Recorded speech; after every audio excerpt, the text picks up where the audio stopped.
In this video, we're going to be listing out 3 ways that athletes can decrease their risk of injury.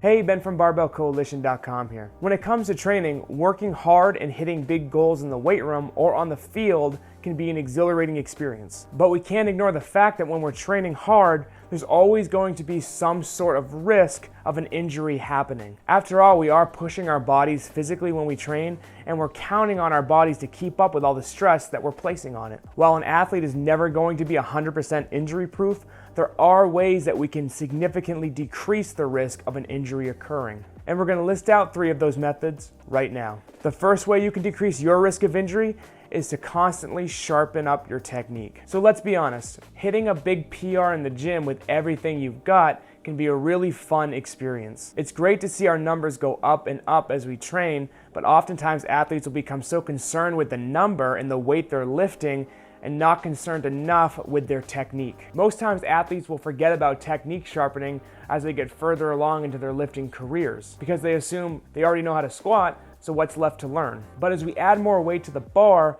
movement faults will start to rear their head more and more, and if they're not addressed, it'll open us up for injuries happening. This is where filming your lifts is a really great tool and something that you should take advantage of. Let's say I film my squat and I'm watching it back and I notice that my knees are collapsing together excessively. If this is the case, I should address this immediately before adding even another pound to the bar. If I continue to add weight with this movement fault, I've probably got an ACL injury in my future. Because if the knee is falling out of alignment with the hip and the ankle, while I have all that force pushing down on my body, I'm gonna be putting a lot of undue stress on that joint. So, film your lifts, watch them back frequently, and learn to find movement faults that you might be performing and address them immediately. The second way to decrease your risk of injury is to improve your mobility. As we add lean mass onto our body, it's going to become increasingly important that we continue to improve our mobility of our joints to keep up with all the muscle that we're adding to our frame. The body will always find a way to complete a movement,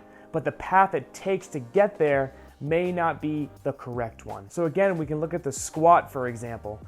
So if I lack dorsiflexion of my ankles and I can't get my knees over my toes, when I get down into a deep squat, at some point I'm gonna hit the end range of my ankle mobility. And if I continue to dip down lower in the squat, my body has to find some other way to create that movement. And most times it's the pelvis tucking under into a butt wing position or the torso collapsing forward. And this is going to increase my risk of a low back injury immensely. So I need to address my ankle dorsiflexion immediately and start performing mobility exercises that'll improve my range of motion. The third way you can decrease your risk of injury is going to be proper recovery from hard training sessions. In this day and age, if you're not training 7 days a week, 100% effort every single day, you're made out to be lazy or weak. The no days off mentality is running rampant, especially on social media. But this is not a trend that you should be adding to your training if you're a serious athlete. Here's why.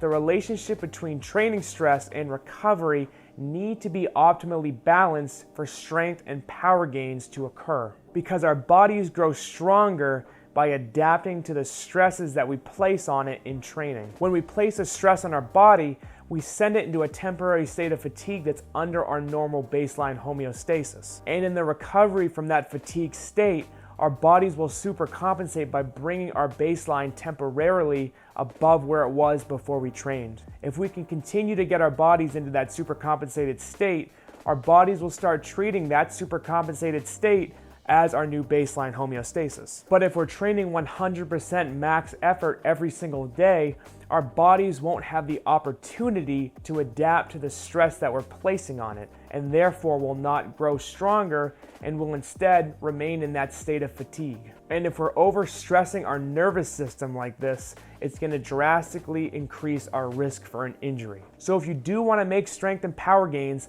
that recovery time between your hard training sessions is going to be an absolute necessity. Now, this isn't to say that low intensity active recovery days between hard training sessions wouldn't be appropriate. In fact, it can even aid in your recovery going into your next high intensity training day. So if you want a long, healthy, athletic career, prioritize your recovery. If you enjoyed the video, please leave us a like down below. Subscribe to the channel for content delivered to you on a weekly basis. Instagram, Facebook, TikTok, website, all that stuff is in the description below. Thank you for watching.